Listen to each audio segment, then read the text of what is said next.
सो अगर आप ये वीडियो एग्जाम से एक दिन पहले देख रहे हो, एक हफ्ता पहले देख रहे हो या 10 दिन पहले क्यों ना देख रहे हो, ये वीडियो सबके लिए उतना ही इंपॉर्टेंट है। इररिस्पेक्टिव ऑफ कि आपका पेपर टू कौन सा है, पॉलिटिकल साइंस, हिस्ट्री, कोई भी पेपर हो, ये आपके लिए वीडियो बहुत बहुत हेल्पफुल होने वाली है। इसमें मैंने अपना सीक्रेट बताया है कि कैसे मैंने एग्जाम को क्रैक किया 99.44 परसेंटाइल के साथ।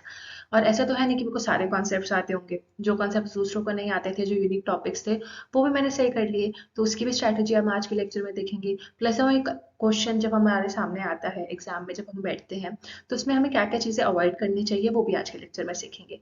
तो एंड तक बने रहना। हो सकता है आपको कुछ जो मिस्टेक्स है आपको पहले से ही पता हो कि आपने कहीं और वीडियो में सुनी हुई होगी, पर आई गारंटी यू कि कुछ ना कुछ आप आज की वीडियो से नया सीख के जाओगे और आपको एग्जाम में बहुत हेल्प करेगा।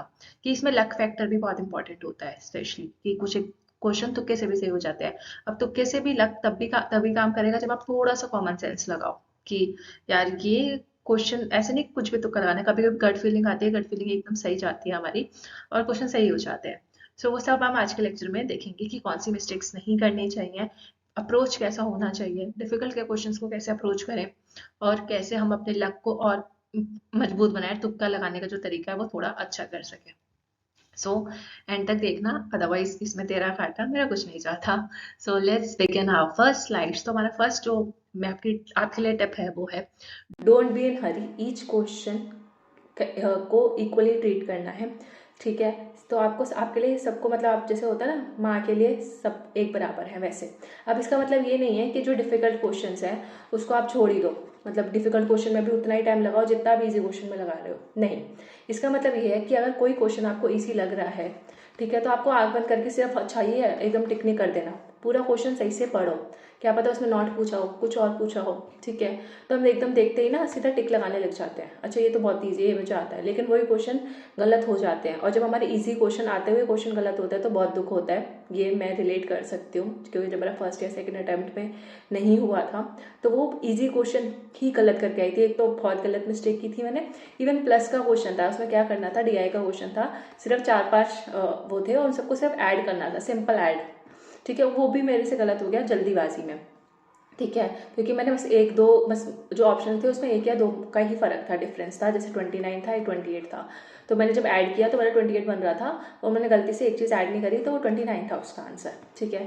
सो इसलिए मैं बोल रही हूँ कि डोंट बी इन हरी, आता जाता भी आप गलत कर सकते हो, इसलिए सबको एक नज़रिए से देखो। डिफिकल्ट क्वेश्चन लग रहा है स्किप कर दो, ठीक है, क्योंकि आपके पास जो आता है साइड में लिखा होता है कि आपने कौन से क्वेश्चन अटेम्प्ट नहीं किए, तो उसको आप लास्ट में अटेम्प्ट कर सकते हो। लेकिन डिफिकल्ट क्वेश्चन पे इतना टाइम मत लगाओ कि उसको देखे जा रहे हो और आपका आधा घंटा वहीं वेस्ट हो गया, ठीक है। सो आई वॉन्ट कि don't be in Hari, give each question equal importance, चाहे वो ईजी हो, डिफिकल्ट हो, मॉडरेट हो, बस आपको टाइम मैनेजमेंट करना है कि किस पे कितना टाइम देना है, ठीक है। Next, check correct, incorrect, not correct carefully, ये सारे टीचर्स आपको बताते होंगे हमेशा। तो ये मिस्टेक मैंने पहले अटैम्प्ट में की, दूसरे अटैम्प्ट में भी की, तीसरे अटैम्प्ट में आई वाज लाइक कि नहीं मैं पढ़ूंगी, कोई बात नहीं, टाइम वेस्ट हो रहा है ना, 1 सेकंड 2 सेकंड ज़्यादा लग रहे हैं, कोई बात नहीं। तो इनकरेक्ट देखा मैंने, ठीक है, क्योंकि कभी कभी नहीं पढ़ते हम पूरा क्वेश्चन, एकदम से टिक करके आ जाते हैं। नॉट करेक्ट, केयरफुली को समझो, करेक्ट पूछा है, इनकरेक्ट पूछा है, इवन इन कॉम्प्रीहेंशन में भी आजकल करेक्ट इनकरेक्ट पूछे जाने लगा है, सो दैट, ठीक है, ये तो आप सबको पता होगा, इस पर टाइम वेस्ट नहीं करेंगे। तीसरा, solve comprehension first of both paper 1 and 2, and this is now my personal strategy, कि हमेशा मैं क्या करती हूँ, सबसे पहले जैसे पेपर सामने खुलता है तो मैं सबसे पहले पेपर 1 के लास्ट में चली जाती हूँ, क्योंकि उसमें स्क्रॉल का ऑप्शन होता है ना, साइड में ऐसे बॉक्स बना होता है, उसमें आप किसी भी क्वेश्चन नंबर पे जा सकते हो अपनी मर्जी से। तो मैं लास्ट के 5 क्वेश्चन पे चली जाती हूँ जहाँ पे कॉम्प्रीहेंशन होता है, तो पहले कॉम्प्रीहेंशन सॉल्व करती हूँ एंड फिर पेपर 2 के लास्ट के 10 क्वेश्चन पे चली जाती हूँ एंड वहाँ के कॉम्प्रीहेंशन सॉल्व कर देती हूँ। तो ऐसे क्या होता है, मेरे 15 क्वेश्चन शुरू में ही सॉल्व हो जाते हैं, और उन क्वेश्चन को सॉल्व करने के लिए मानो या ना मानो आपको कम से कम 10 मिनट जाता ही जाता है उस 15 क्वेश्चन को सॉल्व करने के लिए। प्लस कॉम्प्रीहेंशन की स्ट्रैटेजी हमेशा ये होती है कि पहले आप क्वेश्चन पढ़ लो, 5 क्वेश्चन पढ़ लो, एक बारी रीडिंग मार लो, देन वो पैराग्राफ पढ़ो, तो आपको आंसर जो हैं जल्दी मिल जाते हैं, ठीक है। और पैराग्राफ को भी आपको 1 या 2 बार 3 बार ऐसे नहीं पढ़ना, सिर्फ एक बार पढ़ना है और अच्छे से फोकस होके पढ़ना है, ठीक है, हम गलती ये करते हैं कि हाँ आंसर ढूंढने लग जाते हैं, कीवर्ड ढूंढने लग जाते हैं, पर पता है क्या होगा, जब आप एक बार कॉम्प्रिहेंशन को ना अच्छे से पढ़ोगे, मतलब ये नहीं सोचोगे कि मैं एग्जाम में बैठा हूँ, एकदम फ्री माइंड रिलैक्स माइंड के साथ आप जब पढ़ोगे ना उसको, चाहे हिंदी में पढ़ो इंग्लिश में पढ़ो, डजेंट मैटर। इंग्लिश में जैसे कॉम्प्रिहेंशन में कोई वर्ड है वो आपको समझ नहीं आ रहा तो हिंदी में देख लो उसका, हिंदी में उसका मीनिंग क्या होता है। तो इसके 90% चांसेस बन जाते हैं कि आपका क्वेश्चन वो करेक्ट होगा ही होगा। और कॉम्प्रिहेंशन लोग करके नहीं चाहते, ये सोचते हैं कि अच्छा हर बार कॉम्प्रिहेंशन अलग आता है तो पीवाईक्यूज क्यों ही करें कॉम्प्रिहेंशन के, पर करने चाहिए। ये गलती मैंने की थी कि मैं कॉम्प्रिहेंशन कभी सॉल्व करके नहीं जाती थी, सोचती थी कि यार हमेशा नहीं आता वहीं जाकर सॉल्व करूँगी। लेकिन तीसरे अटेम्प्ट में मैंने क्या किया ना, कॉम्प्रिहेंशन भी रोज एक या ऑल्टरनेटिव डेज पे एक कॉम्प्रिहेंशन प्रैक्टिस करती थी। तो उससे एक मेरे को एक पैटर्न पता चल गया और मेरा दिमाग, हमारा जो दिमाग होता है ना वो उसी तरीके से चलने लग जाता है अगर हम उस चीज़ को पहले से ही प्रैक्टिस करके जाए। तो मेरी अगर मानो तो कॉम्प्रिहेंशन प्लीज़ कम से कम 5 कॉम्प्रिहेंशन सॉल्व करके जाना। अगर आपके पास इतना टाइम नहीं है तो कम से कम 5 कॉम्प्रिहेंशन तो आप सॉल्व कर ही सकते हो आखिरी दिन में भी, अगर आप ये वीडियो देख रहे हो तो ठीक है। 5 या 2-3 भी कर लो, ठीक है। तो आपको एक पैटर्न हो जाएगा और आपको टाइम मैनेजमेंट करना भी आ जाएगा कि मेरा एक कॉम्प्रिहेंशन कितनी देर में सॉल्व हो रहा है। सो दैट्स इंपॉर्टेंट, ठीक है। और तो कॉम्प्रिहेंशन तो ऐसी चीज़ है ना, 15 क्वेश्चन आपके ऐसे ही सही हो जाएंगे। इवन बच्चों के कॉम्प्रिहेंशन गलत हो जाते हैं तो वो किसी 1 या 2 मार्क्स से रह जाते हैं। दिस इज़ माई मिस्टेक, मैं रिलेट कर सकती हूँ इस चीज़ से, क्योंकि मेरे कॉम्प्रिहेंशन भी गलत होते थे हमेशा, कभी 1 क्वेश्चन, कभी 2 क्वेश्चन, कभी 3 क्वेश्चन, क्योंकि कभी मैं नॉट नहीं देखा, कभी इनकरेक्ट नहीं देखा, कभी जल्दीबाजी में ABC की जगह कुछ और टिक करके आ गई, तो कॉम्प्रिहेंशन में डिफिकल्ट आता है। तो प्रैक्टिस करना इज़ वेरी वेरी इंपॉर्टेंट। ये 15 क्वेश्चन आपके गलत नहीं होने चाहिए, 5 पेपर 1 के, 10 पेपर 2 के, ठीक है। मेरे पॉलिटिकल साइंस में पेपर 2 में 10 कॉम्प्रिहेंशन आते हैं, बाकी का मुझे पता नहीं, मैं उस हिसाब से बता रही हूँ। देन सॉल्व मैथ्स और DI। फिर मैं क्या करती हूँ कि पहले कॉम्प्रिहेंशन मैंने 15 सॉल्व कर लिए, तो उसके बाद मैं वापस पेपर 1 पे आ जाती हूँ। और DI जो है ज़्यादातर क्या होता है, DI के पहले के 5 क्वेश्चन DI के होते हैं हमारे पेपर 1 में, मोस्ट ऑफ द टाइम तो मैंने यही देखा है। तो फिर DI में सॉल्व करती हूँ। अगर आप कोई बच्चे होते हैं मैथ्स करके नहीं जाते, ठीक है, मैथ्स स्किप कर देते हैं, तो फिर आप तो कुछ भी तुक्का लगा के आ जाओ, अगर आपको नहीं परसेंटेज निकालना है या ये सब नहीं आता। वैसे DI में कुछ ज़्यादा होता नहीं है, 2-3 फार्मूलाज होते हैं DI के परसेंटेज वेरिएशन पे, इन percentage increase, percentage decrease, sum करना, एवरेज वगैरह। तो 2-4 ही चीज़ें होती हैं, वो आप अच्छे से कर लो। तलवीर सर की एक DI पे आपको क्लास भी मिल जाएगी, वो अगर आप एग्जाम से 1 दिन पहले अगर ये वीडियो देख रहे हो तो उतना पढ़ के जाओ, तो कम से कम आपको ये तो होगा ना कि 5 क्वेश्चन है, 5 में से कम 2 क्वेश्चन या 3 क्वेश्चन भी आप फार्मूला लगा सकते हो और बाकी 2 में आप तुक्के लगा दो, कोई बात नहीं, ठीक है। सो हो तो ये मैं क्यों करती हूँ ना, क्योंकि हमारा जो स्टार्टिंग का माइंड होता है ना, जब हम पेपर देना शुरू करते हैं कॉम्प्रिहेंशन और मैथ्स में, हमको बहुत दिमाग लगाना पड़ता है, ठीक है। बाकी क्वेश्चन में तो ऐसा है कि आता है तो करो, नहीं आता तो छोड़ दो, या फिर कुछ भी तुक्का लगा के आ जाओ। लेकिन ये ऐसी चीज़ें हैं कि हमारे शॉर्ट टॉपिक्स होते हैं कि ये तो भाई हमारे सही होने ही चाहिए। तो मतलब 20 क्वेश्चन ऐसे हो गए आराम से जो हमारे गलत नहीं हो सकते। इन 20 क्वेश्चन को अगर आपने सही कर लिया ना तो बहुत बहुत चांसेस बन जाते हैं कि नेट आराम से निकल जाएगा और हो सकता है JRF पे निकल जाए। इन 20 क्वेश्चन के ऊपर पूरी गेम टिकी होती है, ठीक है। क्योंकि इस बार मैंने 20 के 20 क्वेश्चन सही थे, मैथ्स के 5 DI, कॉम्प्रिहेंशन सारे सही, तो आराम से निकल गया, ठीक है। 99.4% आ गए, पेपर पर भी 35+ गया। तो ये होता है एक अच्छी खासी स्ट्रैटेजी। और ये मैं इसलिए भी बोल रही हूँ क्योंकि हमारा दिमाग ना फोकस्ड होता है उस समय। अगर आप मैथ्स और कॉम्प्रिहेंशन मानो लास्ट में कर रहे हो, ठीक है, आपने पहले सारे क्वेश्चन सॉल्व कर लिए, कॉम्प्रिहेंशन के जब लास्ट में करते हो ना तो ये होता है कि यार जल्दी जल्दी में आप गलत टिक करके आ जाते हो, बल्कि ये ऐसे क्वेश्चन है जो गलत होने ही नहीं चाहिए। ये मैंने मिस्टेक की थी अपने फर्स्ट अटैम्प्ट में कि पहले मैंने मैथ्स और कॉम्प्रिहेंशन लास्ट के लिए छोड़ दिया, और फिर आते जाते जब मैं घर आके देखा, शिट यार कॉम्प्रिहेंशन भी गलत था जब आंसर की आई, कि यार ये तो मुझे आता था, मैंने फिर भी गलत कर दिया, क्योंकि लास्ट के फिर 10-15 मिनट बचे थे और सारा गलत हो गया जल्दीबाजी में। तो इसलिए मैंने बोला कि शुरू में आपका दिमाग फ्रेश होता है, आपको कोई ज़्यादा स्ट्रेस नहीं होता, तो आप आराम से कर सकते हो। फिर आपको अगर आप 20 क्वेश्चन कर लेते हो ना, फिर आपका माइंड थोड़ा रिलैक्स भी हो जाता है कि मैंने जो टफ पार्ट था, जिसमें मुझको ज़्यादा दिमाग लगाना था, जो मैंने कभी नहीं पढ़ा, जैसे कॉम्प्रिहेंशन की कुछ चीज़ें, तो वो मेरा हो चुका है। क्योंकि इसमें इन सबको मिला के आधा घंटा जाता ही जाता है, इन 20 क्वेश्चन में आधा घंटा आराम से जाता है। उसके बाद आपको 1 लाइनर्स होते हैं, स्टेटमेंट वाले, असर्शन, रीजनिंग, वो आते हैं, ठीक है, नहीं आते, ठीक है, उसको भी अभी हम देखेंगे। तो this is first. Then 5th, use language translation, very very very important. कि अगर आप इंग्लिश मीडियम के हो, ठीक है, इंग्लिश में कोई अजीब सी खतरनाक सी टर्म आ गई, आपको इसका मीनिंग नहीं पता, सीधा ऊपर एक ऑप्शन होता है इंग्लिश को, आप उस क्वेश्चन को हिंदी में कन्वर्ट करने का, सीधा हिंदी ट्रांसलेशन देखो, हो सकता है उसका हिंदी ट्रांसलेशन ईजी लिखा हो। और अगर आप हिंदी मीडियम के हो, हिंदी मीडियम में कोई खतरनाक वर्ड टर्म आ गया तो इंग्लिश में देख लो, नो कोई बात नहीं, ठीक है। लेकिन इंग्लिश मीडियम के लिए ज़्यादा ये जो हेल्पफुल होता है ये स्ट्रैटेजी। प्लस अब ये एनटीए क्या करने लगा ना, हाँ वैसे तो उसमें लिखा होता है कि इंग्लिश वाला ही जो क्वेश्चन है या जो आंसर है वो ही वैलिड माना जाएगा, इंग्लिश का क्वेश्चन ही वैलिड माना जाएगा। पर इस बार ये हुआ था कि हिंदी वाले ऑप्शंस को उन्होंने वैलिड मान लिया अपॉन इंग्लिश वाला। कॉम्प्रिहेंशन में हुआ था, एक इंग्लिश का कॉम्प्रिहेंशन था, उसमें नॉट वर्ड मेंशन नहीं था, तो मैंने अब नॉट वर्ड नहीं है तो मैं तो उसके हिसाब से टिक करके आऊँगी। लेकिन हिंदी वाले में लिखा हुआ था नहीं वर्ड, ठीक है। तो हिंदी वाले में नहीं वर्ड लिखा था, लेकिन एनटीए ने कौन सा माना, हिंदी वाला सही माना आंसर, इंग्लिश वाला नहीं माना सही, ठीक है, क्योंकि वहाँ पे वो प्रिंटिंग मिस्टेक थी या जो भी वो उनकी गलती थी। तो इस बार आपको ये भी करना है कि एनटीए इज़ वेरी चालाक प्रो, तो आपको दोनों ही पढ़ लेना अगर टाइम हो तो, कि एक बार देख लेना यार कि अगर आपको कोई भी हल्का सा भी डाउट लग रहा है ना कि यार ये क्वेश्चन में कुछ गड़बड़ लग रही है कि या जैसा उसमें क्वेश्चन है वैसे ऑप्शंस में नहीं है, तो आप एक बार हिंदी वर्जन देख लेना, ठीक है, और उस हिसाब से आंसर करना, क्योंकि उसका कोई भरोसा नहीं है हिंदी माने इंग्लिश माने। एंड इससे काफ़ी क्वेश्चन सॉल्व होते हैं। इवन मेरे कम से कम 5 क्वेश्चन ऐसे थे जो मैं इंग्लिश मीडियम में मेरे को नहीं समझ आ रहे थे, लेकिन जैसे ही वो मैंने हिंदी में ट्रांसलेट किए इवन वो 5 क्वेश्चन मेरे एकदम सही हो गए, मतलब चांसेस बढ़ जाते हैं आपके क्वेश्चन सही होने के। तो दैट्स वेरी इंपॉर्टेंट, हिंदी में कन्वर्ट करो। नेक्स्ट पॉइंट, ज़्यादा नहीं बोलूँगी, यू आर समझदार, बस इन पॉइंट्स को ना दिमाग में रखना इंपॉर्टेंट है। हम सुन तो लेते हैं, हमें पता भी होता है कहीं ना कहीं ये चीज़ें, पर वहाँ पे जाके अप्लाई नहीं कर पाते। क्यों? क्योंकि हमारा दिमाग इतना प्रेशराइज होता है कि यार शिट। तो इसलिए कॉम्प्रिहेंशन वाला याद रखना, मैथ्स टीआई का याद रखना, मैथ्स, और अगर आपने नहीं कर रखी तो क्या ही करोगे, लेकिन मैथ्स करना इज़ इम्पॉर्टेंट मेरे हिसाब से, क्योंकि वो ऐसे क्वेश्चन है ना कि आपको आने ही आने हैं, ठीक है, और आपके सही होने ही होने हैं अगर आपने सिर्फ 1-2 फॉर्मूलाज क्या अच्छे से याद कर रखे होंगे या प्रैक्टिस कर रखी होगी।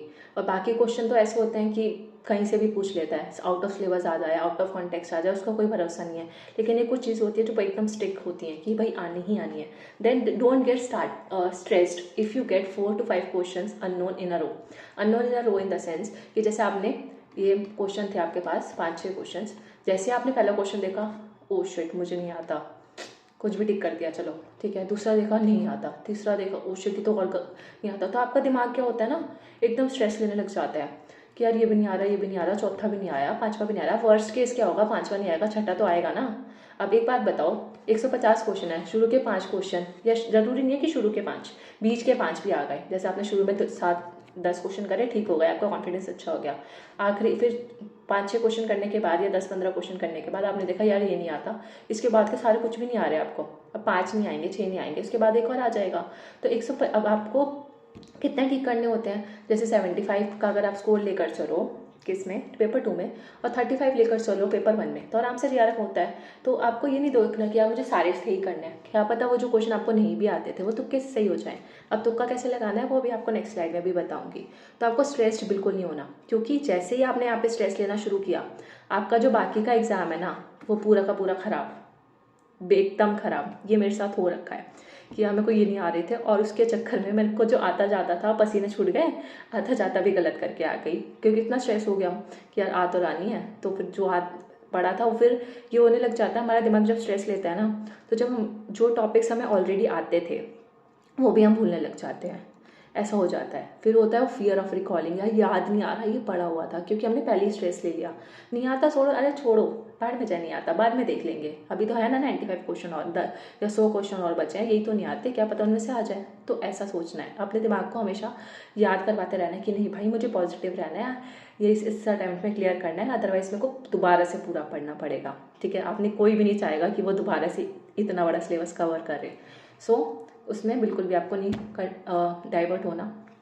और इसमें आप तुक्का भी लगा सकते हो, जैसे आपके ये है, मान लो आपने पहले के 10 क्वेश्चंस करे हुए थे, ठीक है, 10 क्वेश्चन में आपका आंसर था A B A C A B B, ऐसे करके आपके ये ऑप्शंस थे, आपको पता है कि आपने ये लिखा हुआ है, ठीक है। अब आप लिखते तो हो नहीं रफ शीट पे, लेकिन जैसे ही ऐसे क्वेश्चन आने लगे ना कि आपको एक के बाद एक के बाद एक गलत हो रहे हैं, ठीक है, या आपको नहीं आ रहे, तो आप क्या कर सकते हो ना, तो पैटर्न देख लो।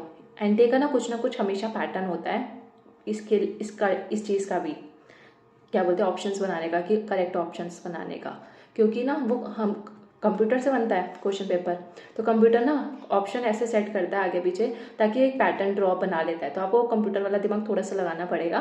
कभी कभी ये काम करती है स्ट्रैटेजी, कभी कभी नहीं करती। तो जैसे आपको ये लगातार 5-6 क्वेश्चन अगर ऐसे दिखे ना, तो सब में एक जैसा ऑप्शन लगाया हो, क्योंकि अगर आप यहाँ पे देखो तो हर 2 के बाद ए ऑप्शन रिपीट हो रहा है, हर 2-3 के बाद ए ऑप्शन रिपीट हो रहा है।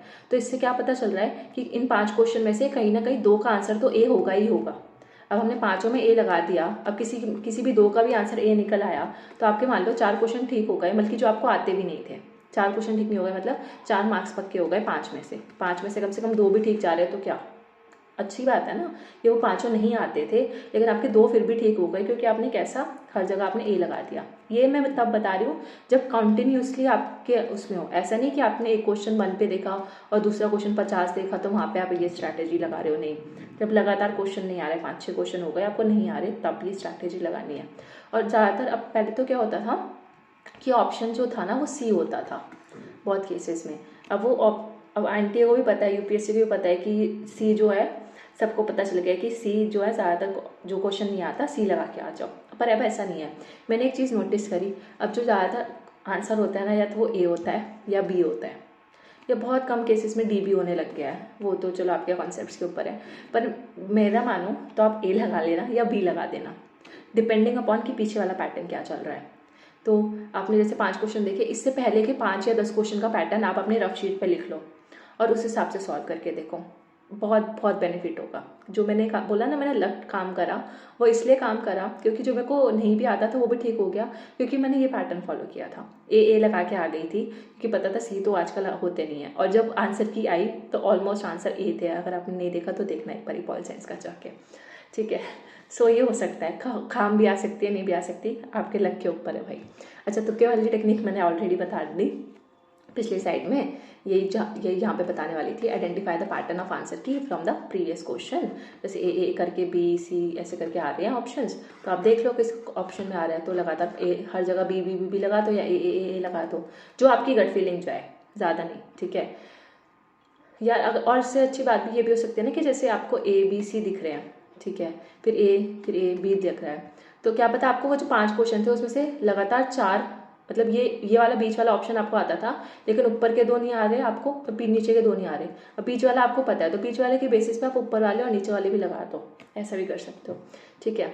चलो, ये क्या लिखा है, आइडेंटिफाई कीवर्ड्स। अच्छा, अब आप कीवर्ड्स ना ये ज़रूर से देख लिया करो क्वेश्चन में, जो स्टेटमेंट वाले क्वेश्चन होते हैं ज़्यादातर, या जो एजर्शन रीजनिंग वाले क्वेश्चन होते हैं, वो अगर उनमें ये कीवर्ड्स मेंशन होते हैं ना तो वो गलत होते हैं। मतलब देयर आर 90% चांसेस कि वो स्टेटमेंट, वो एजर्शन गलत ही होगा, 90 या 95% मान के चलो, क्योंकि मैंने बहुत सारे क्वेश्चन सॉल्व करके देखे हुए हैं, 1000 से भी ज़्यादा क्वेश्चन सॉल्व करे हैं, देन आपको बता रही हूँ। तो जहाँ पे ऑल लिखा हो, तो कोई भी चीज़ ना यूनिवर्सल नहीं हो सकती कि सब कुछ ही ऐसा होगा। ओनली लिखा हो, ओनली वाला सब आपको बताते हैं, एक्सेप्ट लिखा हो, ये कीवर्ड्स चाहे जॉट डाउन कर लो, भूलना मत। फॉर एवर, कोई भी चीज़ फॉर एवर नहीं होती, नथिंग इज कॉन्स्टेंट भाई। ऑलवेज लिखा हो कि हमेशा से ये ऐसा ही होता है, ऑलवेज तो कुछ होता ही नहीं है, तो गलत ही होगा। मोस्ट प्रोबेबली, मतलब 95% चांसेस है गलत है। नेवर, ऐसी चीज़ कभी हुई ही नहीं है, तो नेवर गलत, ठीक है। क्या पता हुई हो, हमें ना बताओ। शुड, ऐसा होना ही चाहिए, गलत। मस्ट, ऐसा होना ही चाहिए वाला भी, जैसे मस्ट, दिस इज मस्ट, तो ऐसे कुछ मस्ट शुड ये सब लिखा हो। इन कीवर्ड्स को आइडेंटिफाई करो और मान लो कि वो ऑप्शन रॉन्ग होगा, ठीक है। अब स्टेटमेंट वाले में तो ऐसा होता है ना, दोनों स्टेटमेंट ट्रू है, दोनों स्टेटमेंट फॉल्स है।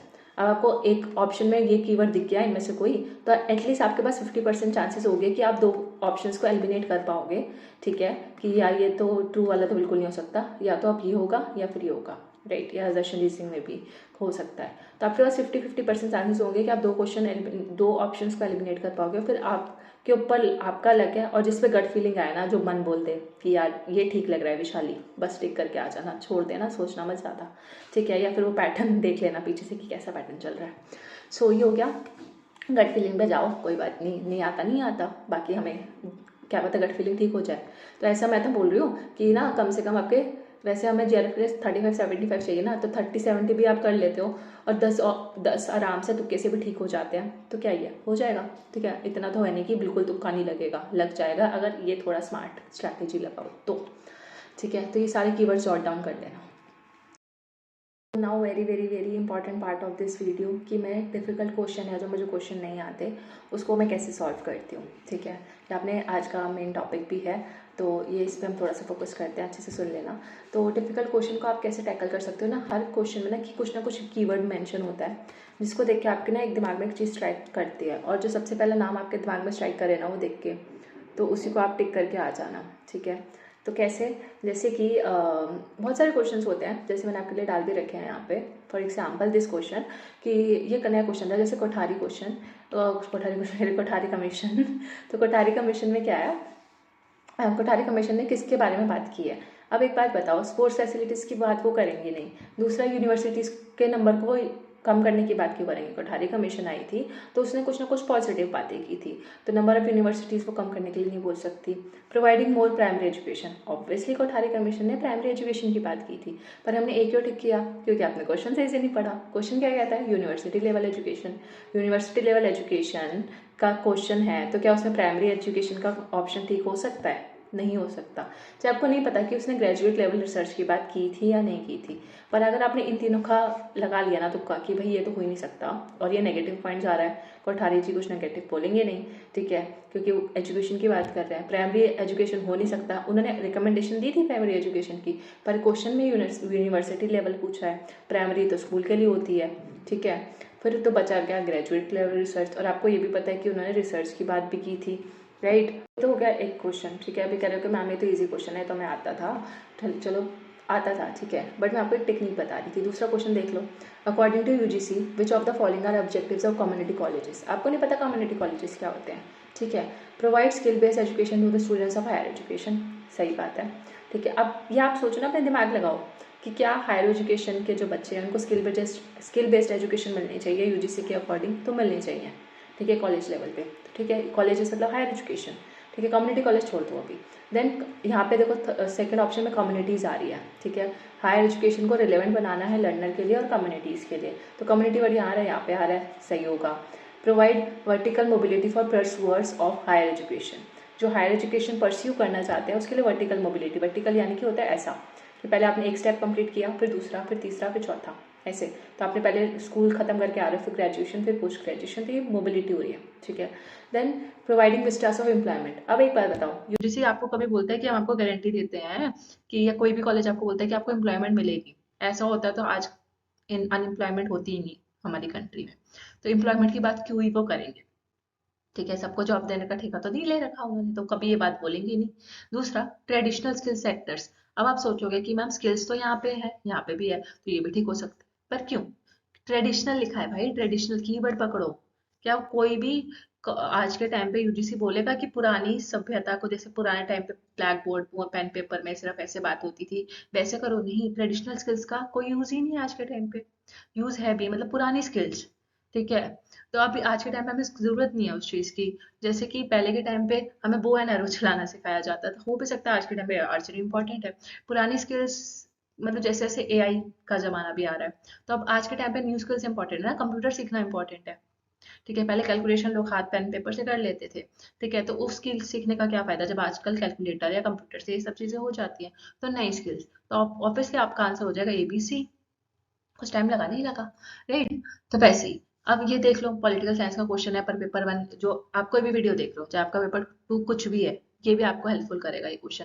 पॉल साइंस वाले हो तो पॉल साइंस वालों में और हेल्पफुल रहेगा आपके लिए। तो अगर पॉल साइंस का ये क्वेश्चन है, arrange the following chapters of Leviathan. अब बच्चे बोल रहे थे यार इतना डिफिकल्ट पेपर आया था, शिफ्ट टू इतना डिफिकल्ट था, ये था, लिवियाथन के चैप्टर्स पूछे हुए थे, फ्रांस फैनॉन की बुक्स के चैप्टर्स पूछे हुए थे, ठीक है, पूछे थे। बट इसमें अगर आप थोड़ा सा दिमाग लगाओ, आप आगे चल के रिसर्चर बनोगे, पीएचडी करोगे या प्रोफेसर बनोगे, अब आप आगे चल के अपनी बुक लिखते हो, ऐसा थोड़ा दिमाग लगाओ कि मैं आगे चल के अपनी बुक लिखूंगी या लिखूंगा, तो मैं पहला कौन सा चैप्टर रखूंगा अपनी बुक में, ठीक है।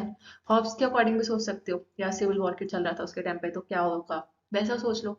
या आप उसके बारे में भी नहीं सोचो, अपने बारे में सोचो कि मैं अगर मैं बुक लिखती हूँ तो मैं अपना पहला चैप्टर क्या रखूंगी, ठीक है। तो आप पहला चैप्टर, तो आपके पास सेंसेस होनी चाहिए, दिमाग, तो पहले आप पहला चैप्टर अपनी सेंस के बारे में लिखोगे, ठीक है। दूसरा, अब सेंस है आपके पास, दिमाग है, तो आपका दिमाग क्या करेगा, इमेजिनेशन भी कर सकता है। ठीक है, तो इमेजिनेशन आप दूसरा चैप्टर देखोगे कि जब हमको सेंसेस मिली तो हमने सेंसेस के थ्रू इमेजिन करना स्टार्ट किया।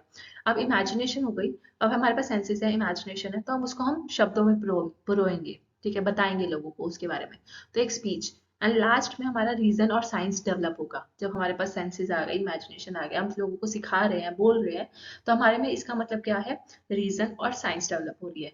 तो ना चाहते हुए भी, अगर आपको ये चैप्टर नहीं पता थे, फिर भी आपने ऑप्शन ए लगा लिया कि ए बी डी सी, तो यही इसका करेक्ट आंसर था, यही आंसर की में भी मेंशन था। और ऐसे क्वेश्चंस को टैकल करने के लिए आप क्या कर सकते हो, जो इंपॉर्टेंट बुक्स होती हैं। ठीक है, जैसे एरिस्टोटल की सबसे इंपॉर्टेंट बुक है पॉलिटी, राइट। प्लेटो की इंपॉर्टेंट बुक है रिपब्लिक।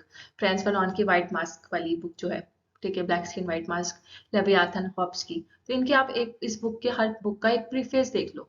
ठीक है, प्रीफेस यानी कि पहला चैप्टर कौन सा था, दूसरा तीसरा चौथा, ऐसे करके सिर्फ एक चैप्टर की सिर्फ रीडिंग मार लो ऊपर से, चैप्टर चैप्टर चैप्टर की, बस नथिंग। ठीक है, तो वो या और चैप्टर के अंदर की ब्रॉड थीम, टाइम है तो ठीक है, अगर आप आखिरी के 2-3 दिन में देख रहे हो तो कोई इंपॉर्टेंट नहीं है। एक क्वेश्चन के लिए आप रोते नहीं बैठोगे। ठीक है, तो ऐसे क्वेश्चन को एग्जाम में जाके देखो तो बेटर है। टाइम है, बहुत देर, बहुत टाइम पहले आप ये वीडियो देख रहे हो एग्जाम से, तो कर लेना। ठीक है, तो अच्छा, अब ये क्वेश्चन है, देखो सबसे बहुत इंपॉर्टेंट अच्छा क्वेश्चन है। जैसे रॉबर्ट कॉक्स है, ठीक है, रॉबर्ट कॉक्स की ना, आपको मैज फॉलोइंग करना है। ठीक है, आपको नहीं पता कि या क्या, मैं बस लेके मैं बताऊं।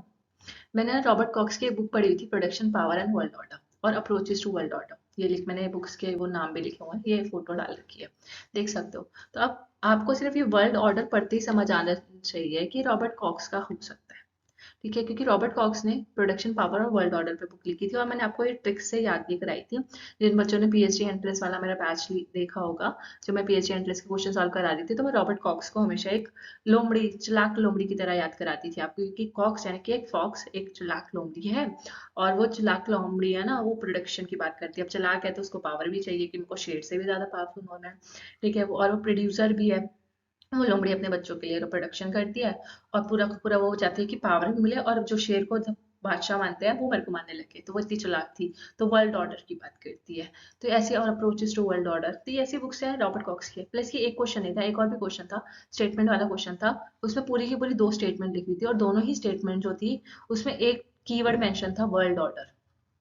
ठीक है, और उसमें पूरी स्टेटमेंट में वर्ल्ड ऑर्डर के बारे में कुछ बात थी, और उसमें प्रोडक्शन पावर के बारे में भी कुछ बात थी। अब हमने ये स्टेटमेंट कोड कभी नहीं सुना, पर हमें जैसे ही पता चलेगा ना, अच्छा वर्ल्ड ऑर्डर से रॉबर्ट कॉक्स, तो मतलब वही आंसर ऑप्शन में जो भी जहाँ पे भी दिखे, तो रॉबर्ट कॉक्स को टिक कर दो, खत्म। रॉबर्ट की हॉर्न, रॉबर्ट की हॉर्न आपको पता है, कॉपरेशन की बात करते हैं, रॉबर्ट की हॉर्न को हम पढ़ते हैं, जो कॉम्प्लेक्स इंटरडिपेंडेंस थ्योरी है उनकी। ठीक है, तो सबको कॉपरेट करना चाहिए आपस में। तो ये वैसे है, पर आपको अगर ए का भी 2 पता होगा ना, तो आप आराम से निकाल लोगे, जो कि है ऑप्शन नंबर 4 में और ऑप्शन नंबर 1 में, तो 50-50% चांसेस हो गए। अब ऐसा तो नहीं आपको कुछ नहीं पता होगा। अलेक्जेंडर वेंट का सबको पता है, anarchy is what state makes of it. तो मेक मतलब क्या, मेक्स ऑफ इट से मैं हमेशा याद रखती हूँ कि anarchy is what state makes of it. तो मेक करना मतलब क्या, कंस्ट्रक्शन करना, तो construction idea of social structure. ठीक है, तो ये अलेक्जेंडर वेंट का कंस्ट्रक्शनिस्ट थ्योरी से बिलोंग करते हैं अलेक्जेंडर वेंट। ये मैं कैसे याद रखती हूँ, क्योंकि उनकी जो फेमस बुक है ना, anarchy is what state makes of it. ठीक है, तो मेक्स मतलब मैंने ऐसे याद करा कि कंस्ट्रक्शन करना मतलब होता है मेक करना, बनाना, तो वैसा करके मैंने याद कर लिया था। ठीक है, फिर अलग ये है रॉब हुक। ठीक है, तो अब आपने 2 ऑप्शन में निकाल लिया, तो आपका आंसर तो निकल ही जाएगा ना। Option number A is the correct answer for this. Okay, तो सी का 3 है। देन बात करें इसकी, रॉबर्ट की हॉर्न की कॉपरेशन हो गया। देन ये है रॉब वॉकर, रॉब वॉकर का continuity and repetition in social structure. तो रॉब वॉकर का ना इन एंड आउट करके भी कुछ एक कॉन्सेप्ट है या बुक है आई गेस। तो मैंने ऐसे याद किया था कि जब हम ऐसे बहुत टेंशन में होते हैं ना, तो हम अंदर बाहर ऐसे चक्कर लगाते रहते हैं कमरे के अंदर बाहर, तो बहुत रिपीटेशन करते हैं हम, जैसे अंदर जा रहे हैं फिर बाहर जा रहे हैं। ठीक है, तो ये मैंने कॉन्टिन्यूटी में हम मतलब वॉक कर रहे हैं, कॉन्टिन्यूसली हम वॉक कर रहे हैं टेंशन में, और उसको रिपीट कर रहे हैं बाकी चीजों को डर के मारे। तो वो रॉब वॉकर ने दिया था ये, और मैंने इसको ऐसे याद किया था, तो मेरे को ये ऑप्शन क्वेश्चन तो आता था। ठीक है, नो डाउट आता था।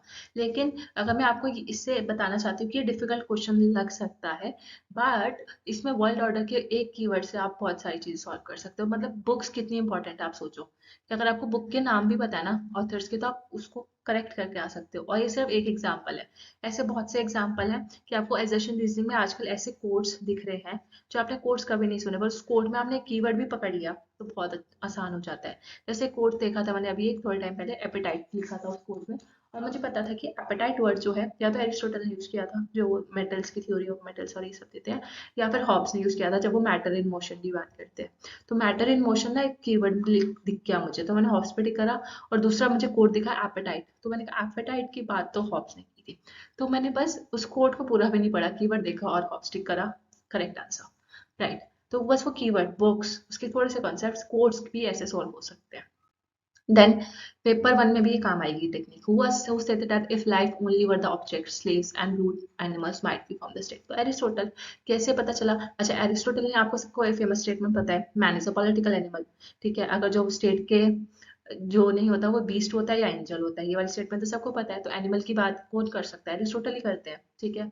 और सेक ऑफ गुड लाइफ, ये सब चीजें तो एरिस्टोटल करते हैं या सॉक्रेट्स करते हैं, पर एनिमल वाली बात तो एरिस्टोटल ने ही किया था, man is a political animal. तो एनिमल वर्ड देख के ही आपको समझ आने, प्लस एरिस्टोटल ने स्लेवरी सिस्टम को भी डिफेंड किया था। तो ये कुछ कीवर्ड से आप एरिस्टोटल कर सकते थे। अब ये होगा हमारे डिफिकल्ट क्वेश्चन को कैसे टैकल करना है। आई होप आपको समझ आ गया होगा, थोड़ी सी तो हेल्प मिली होगी। मैं ये नहीं कह रही कि सारे डिफिकल्ट क्वेश्चन आप ऐसे टैकल कर लोगे, कुछ क्वेश्चन ऐसे दिमाग से बाउंसर जाएंगे। पर मैंने क्या बोला, आपको 100 के 100 क्वेश्चन ठीक नहीं करने, ठीक है। 100 के 100 परसेंटाइल नहीं लाना, जितना करना है अच्छे से करना है, ठीक है।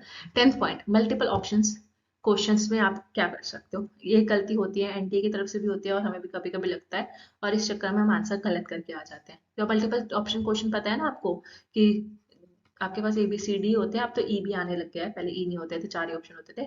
मतलब ये ऐसे बोलेगा और फिर बताएगा अच्छा इन ऑप्शन में से कौन सा करेक्ट है और कौन सा गलत। तो क्वेश्चन में कोई स्टेटमेंट या कुछ लिखा होगा। ये ऐसे में आपको बता नहीं रही है, कोई क्वेश्चन आपको पता ही है, समझदार हो, सबने पी वैक्यू कर ही रखे होंगे।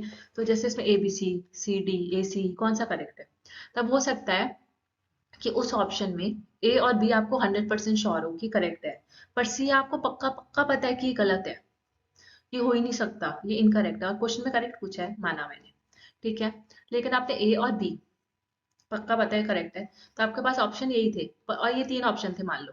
अब इन 3 ऑप्शन में ए और बी सिर्फ एक ही ऑप्शन में आ रहा था, और सी जो है मान लो सी ऑप्शन ना लास्ट वाले में नहीं था, एक और ऑप्शन में बता देती हूँ, ए बी और ई लिखा हुआ था, ठीक है, या ए बी डी लिखा हुआ था।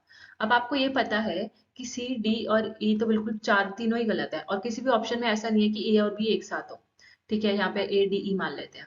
तो जहाँ पे आपको लगे कि सबसे ज्यादा अप्रोप्रिएट है, चाहे वो सी गलत ही क्यों ना हो, तो आपको टिक किस पे करना है, ए बी सी पे ही करना है, ठीक है। यहाँ पे यहाँ पे मैं मान लेती हूँ, यहाँ पे ए ई डी लिख लेती हूँ, ये आप समझ जाना, मतलब मैंने ऑप्शन थोड़े गलत लिख दिए, कोई बात नहीं। तो आप समझ गए ना कि जरूरी नहीं है कि वो 100% वो ऑप्शन सही हो। लेकिन एंटी अपनी गलती नहीं मानेगा, भाई नहीं ही मानता वो बोलता है कि आपको मोस्ट अप्रोप्रिएट पे टिक करने बोला था मैंने, तो आपको उस ऑप्शन में कम से कम 60% ऑप्शन तो सही था ना, 60% ऑप्शन सही था।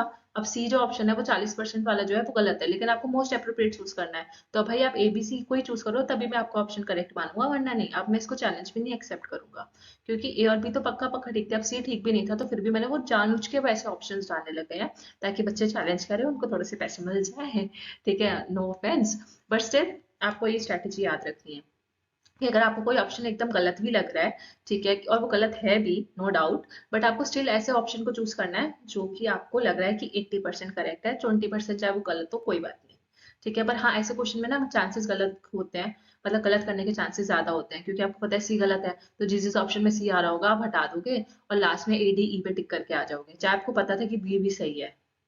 तो इसमें चांसेस होते हैं, मैं नहीं बोल रही, पर अगर आप ये वीडियो देख रहे हो तो चांसेस थोड़े से तो कम हो सकते हैं, राइट। तो मोस्ट अप्रोप्रिएट को सिलेक्ट करो, even one of them is definitely wrong, right. Then ये हो गया हमारा ट्रिक्स, ठीक है। एग्जाम में एकदम काम ठंडे दिमाग से सोचना है, ज्यादा हड़बड़ नहीं करनी है। अच्छा, अब ये थोड़ा सा कि अगर आप एग्जाम से कितने 10-15 दिन या 1-6 महीने पहले वीडियो देख रहे हो, या खुद अब जो भी आप टॉपिक पढ़ने बैठोगे, चाहे 10 दिन पहले, 1 हफ्ता पहले, खुद को पढ़ाओ एज अ टीचर। जैसे मैं आपको पढ़ा रही हूँ ना, तो जब आप रिवीजन करने बैठो, आग बंद करो, आग बंद करो, सामने का टॉपिक है उसको पढ़ाओ, ऐसा होता है ऐसा होता है। जैसे आप सोचो कि मेरे सामने एक बच्चा बैठा है, उसे मुझे समझाना है, दिस आई डू, तभी मेरे को लॉन्ग टर्म याद रहते हैं चीजें, ठीक है। अब हर कोई यूट्यूब पे आके नहीं पढ़ा सकता, हर कोई टीचर, पर आपको आगे चल के नेट, जैसे नेट का एग्जाम है, आगे चल के आपको प्रोफेसर ही बनना है ना, तो आपको समझाना तो आना चाहिए, ठीक है। तो आप बस ऐसा सोचो कि मैं टीचर हूँ, मैं कॉलेज में प्रोफेसर बन चुकी हूँ, मैनिफेस्ट करो, मैनिफेस्ट करोगे ना आपका ड्रीम पूरा होगा। ठीक है। एंड आपको पढ़ाना शुरू करना है कि सामने ये टॉपिक मुझे दिया है और मुझे पढ़ाना है, तो ऐसे ऐसे पढ़ाओ, अपने आप को ही समझाओ और अपने आप को ही, और जैसे बच्चे डाउट पूछ रहे हैं ना, तो खुद से ही डाउट पूछो, उस डाउट को क्लियर भी करो। तो इससे क्या होगा, आपके लॉन्ग टर्म मेमोरी में चीजें जाएंगी, और जब आप एग्जाम के सामने, मतलब एग्जाम में क्वेश्चन पेपर देखोगे, तो आपके 99% चांसेस है कि वो ऑप्शन ठीक ही होगा, क्योंकि वो आपने पढ़ाया हुआ है खुद को already. That's very very important है। प्रोफेसर बनना है तो भाई पढ़ाना आना चाहिए। 12th, give mock test on screen not on pen and paper. तो लैपटॉप पे या इवन मोबाइल पे आप मॉक टेस्ट दो। ऐप बता देती हूँ, पेपर 1 के लिए भी है वो ऐप, पेपर 2 के लिए ज़्यादा अच्छी ऐप है पॉलिटिकल साइंस वालों के लिए। एमसीक्यू कार्ड, एमसीक्यू कार्ड बहुत बारी मैंने इसका प्रमोशन ऑलरेडी चैनल पे किया हुआ है, मेरा इससे कोई लेना देना नहीं है, पर मैंने यहाँ से क्वेश्चन सॉल्व किए थे एंड काफ़ी अच्छे क्वेश्चन है, जेएनयू के स्कॉलर ने बनाया है, तो ये कोई पेड प्रमोशन नहीं है। बट सर आप ये देख सकते हो, इसका यूट्यूब चैनल भी है, तो पर यूट्यूब का आई डोंट नो इतना अबाउट, बट हाँ क्वेश्चन बहुत अच्छे प्रैक्टिस करवा सकते हैं इसमें। पेपर 1 के भी कुछ क्वेश्चन पेपर्स हैं, पीवाईक्यूज हैं, और एक्सपेक्टेड क्वेश्चन भी है। पेपर 2 के आपके पॉलिटिकल साइंस की बहुत अच्छी तैयारी हो जाएगी, मेरी गारंटी है। ले लेना, ठीक है, देख लेना, वहाँ पे फ्री में भी अवेलेबल है।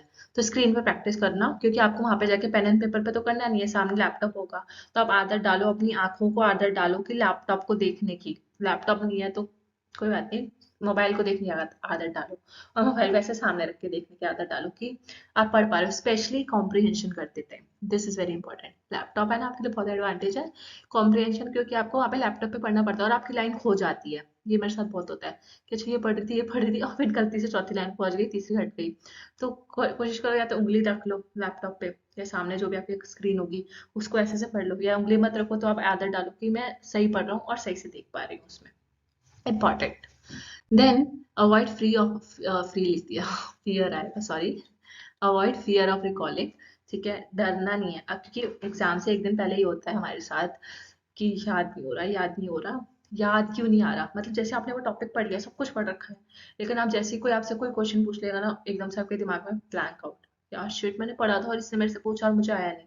भाई जब वो 4 ऑप्शन सामने आएंगे ना, तब आपको याद आ जाएगा, अगर वो बंदा आपको 4 ऑप्शन दे दे, क्योंकि हमारा दिमाग ना ऑब्जेक्टिव पेपर सॉल्व करते करते ना, हमारा दिमाग थोड़ा सा ऑब्जेक्टिवली सोचने लग जाता है सब्जेक्टिव को की, क्योंकि सब्जेक्टिव जब हम करते हैं तो हम चीज़ों को याद करते हैं, ऑब्जेक्टिव में हमको पता होता है कि जैसे ये 4 ऑप्शन सामने आएंगे मेरा क्वेश्चन ठीक होना ही होना है। तो सबके साथ होता है, डोंट वरी, रिलैक्स करो, नॉर्मल रहो।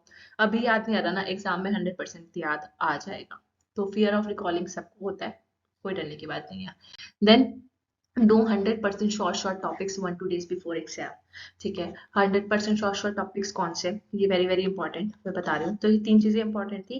पहली स्लाइड, जो कॉम्प्रिहेंशन वाला मैथ्स वाला पहले मैथ्स और कॉम्प्रिहेंशन करना है, दूसरी डिफिकल्ट क्वेश्चन को कैसे सॉल्व करना है, और तीसरा ये पार्ट। ये 3 पार्ट तो स्किप मत करना अगर आप एंड तक आए हो तो।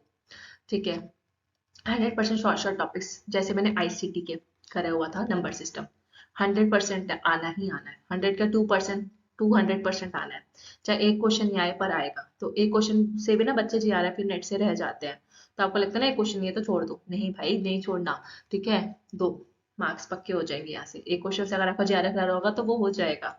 नंबर सिस्टम से आजकल 2 या 3 क्वेश्चन तो आ ही जाते हैं। ठीक है, 2 तो आ ही जाते हैं, तो ये मत छोड़ना, नंबर सिस्टम अच्छे से करना, डेसिमल को बाइनरी में कन्वर्ट करना, हेक्साडेसिमल, ये सब चीजें। देन लॉजिकल रीजनिंग में फैलेसीज से हमेशा क्वेश्चन आता है, फॉर्मल इनफॉर्मल फैलेसीज मत छोड़ना। स्क्वायर ऑफ अपोजिशन से हमेशा क्वेश्चन आता है, एईआईयू से। सिलोजिज्म से हमेशा क्वेश्चन आता है। ठीक है, तो ये ऐसे कुछ क्वेश्चन है जो आपको 100% आने ही आने हैं, और वही रटे रटाए सेम कॉन्सेप्ट सब कुछ सेम ही आता है, कुछ अलग दे ही नहीं सकते ये। मतलब बाकी सारे जो यूनिट्स होती है ना, चाहे वो पेपर 1 की हो या पेपर 2 की हो, तो उनके पास ना वो होता है कि यार इसमें तो हमारे पास एज है कि हम यहाँ से आउट ऑफ कंटेक्स्ट क्वेश्चन या यूनिक क्वेश्चन निकाल के दे सकते हैं। ठीक है, पर यहाँ पे उनके पास कोई ज्यादा चांसेस नहीं होते कि वो नया क्वेश्चन कुछ बनाएंगे। फैलेसी एग्जाम्पल भी इवन सेम ही रहते हैं। ठीक है, तो ये सब अच्छे से कर लेना, आईसीटी का नंबर सिस्टम अच्छे से, फैलेसीज, informal फैलेसीज, square of opposition, syllogism हमेशा आता है। मैथ्स अच्छे से करना। ठीक है, डीआई का कुछ 2-3 टॉपिक्स है, एक लेक्चर होगा आधे 1 घंटे का, तलवीर सर का, वो देख लेना एग्जाम से एक दिन पहले, अगर आप ये वीडियो देख रहे हो। तो ये क्वेश्चन ना लास्ट में एंड मोमेंट पर रिवाइज करने वाले होते हैं, तो आपको करने ही करने होते हैं। ठीक है, रिसर्च, टाइप्स ऑफ रिसर्च आता ही आता है हमेशा, कुछ भी हो जाए। तो ऐसा करके होता है। अभी पेपर 1 का बता रही हूँ, पेपर 2 में भी होते हैं कुछ क्वेश्चन, तो लेकिन सब ये वीडियो सब देख रहे होंगे। तो यहाँ से अब आप खुद सोचो कितने क्वेश्चन हो गए, ठीक। 15 क्वेश्चन कॉम्प्रिहेंशन के, 5 डीआई के। लॉजिकल रीजनिंग आपने अच्छे से करा हुआ है तो 5 क्वेश्चन वहां से लॉजिकल रीजनिंग के, ब्लड रिलेशंस वगैरह ये हो ही जाते हैं, नंबर सीरीज इजी आती है, ज़्यादा दिक्कत की बात है नहीं। ठीक है, मैथ्स के 5 ही हो गए, आईसीटी का नंबर सिस्टम 2 क्वेश्चन वहां से हो गए। तो आप कितने क्वेश्चन हो गए? 20, 25, 26। ठीक है, 30 नहीं, 30 के अप्रॉक्स अप्रॉक्स क्वेश्चन आपके ऐसे ही है, मतलब लड्डू क्वेश्चन टाइप्स कि भाई गलत नहीं होना चाहिए यहाँ से। इसके बाद आपके पास चांसेस बनते हैं गलत होने के, चाहे वो पेपर 1 हो या पेपर 2 हो। इसके बाद आपका पूरा पेपर आपके हाथ में है। ठीक है, कि आपने कितना कॉन्सेप्ट पढ़ा हुआ है, कितना रिवाइज किया है, मॉक टेस्ट दिया है नहीं दिया है, पीवाईक्यूज किए हैं नहीं किए, पक्का करना है। कॉम्प्रिहेंशन कर लेना, चाहे भाई एक ही कर लो एग्जाम से, 2 ही कर लो, बस 2 कर लो, पर प्रैक्टिस जरूर करके जाना वरना गलत होना है कॉम्प्रिहेंशन। ठीक है, तो ये था। प्लस लास्ट में जाते जाते एक बात बोलूंगी, ऑल द बेस्ट। ठीक है, सिर्फ पॉजिटिव सोचो, हमेशा अपने आप को बोलो कि जो होगा अच्छा होगा, क्योंकि एक आपके दिमाग में एक डोपामाइन रिलीज होता है जब आप अच्छा सोचते हो। ठीक है, और जैसे आप बुरा सोचते हो तो आपके साथ बुरी बुरी चीज होने लगती है, बुरी बुरी साइमन शिनचैन वाला नहीं, वैसा बोल रही हूँ। ठीक है, तो जो होगा अच्छा होगा, you can do it, I believe in you, you should believe in your self. और आपको एग्जाम देते टाइम ना कुछ बच्चे ऐसा सोच रहा था गिव अप कर देते हैं, मैंने भी किया हुआ है, तो वह दूसरों को तो क्या ही बोलूं, कि ना जैसे मैं पेपर देखा यार इतना डिफिकल्ट आया है, फिर बाकी का पेपर पूरा खराब हो जाता है, और उसके बाद फिर गिल्ट भी नहीं होता, कहते हैं यार नहीं आ रहा तो नहीं आया, किस्मत खराब थी। पर उस टाइम आपको वो गिल्ट नहीं रखना, उस टाइम आपको ये सोचना है कि यार मुझे आज अपना बेस्ट देना है, अदरवाइज वो मेरे को वो पूरी जर्नी फिर से 6 महीने उतनी मेहनत करनी पड़ेगी, या 1-2 महीने जितना आपने मेहनत किया दोबारा से उतना सब कुछ पढ़ना पड़ेगा। तो आज अपना अगर बेस्ट नहीं दिया तो अगली बार फिर से ये सब पढ़ना पड़ेगा, फिर से वही टफ जर्नी झेलनी पड़ेगी। तो इससे बेटर है मैं गिव अप ना करूं। क्वेश्चन डिफिकल्ट आ गया, 5 क्वेश्चन के बाद आप स्ट्रेस मत हो, 10 क्वेश्चन नहीं आ रहे, 12 क्वेश्चन नहीं आ रहे, बाकी भाई पूरा पेपर बचा है अभी। तो देखो करते जाओ, लास्ट में आपको सेटिस्फेक्शन फील होना चाहिए कि भाई मैंने कुछ किया है, अच्छे से किया है। तो वो आपको अपने आप को मोटिवेटेड रखना है। अब कैसे भी रख लो पर रखो, चाहे उस टाइम मेरे को याद कर लेना एग्जाम देते टाइम कि यार नहीं, बोला है मैम ने, करना है भाई करना है, कैसे भी गिव अप नहीं करना, चाहे नहीं हो रहा, टफ पेपर आया ना, सब टफ आया तो भाई सबके लिए टफ आया होगा। ठीक है, सो आई होप आपको आज का वीडियो अच्छा लगा होगा। बहुत लंबा, थोड़ा सा लंबा हो गया आई नो। ठीक है, इतना टाइम भी नहीं होता बच्चों के पास कि देखें, पर जिसने देखा उसको मैं 100% गारंटी देती हूँ कि इस वीडियो के बाद आपके 4 से 5 क्वेश्चन जो आपके गलत होने वाले थे ना पेपर में वो नहीं होंगे, मेरी गारंटी है। तो उसके लिए मेरे को फिर एग्जाम के बाद आके थैंक यू बोल देना कमेंट सेक्शन में, या बता देना काम आया कि नहीं। तो चाहे मेरे आपने कोई भी वीडियो नहीं देखी, पर ये पहली वीडियो अगर आप देख रहे हो, बहुत हेल्पफुल होगी एग्जाम से पहले। ठीक है, एंड आई होप सबके 99% से ऊपर है। ठीक है, सो मिलते हैं नेक्स्ट वीडियो में, तब तक के लिए स्टे ट्यून्ड।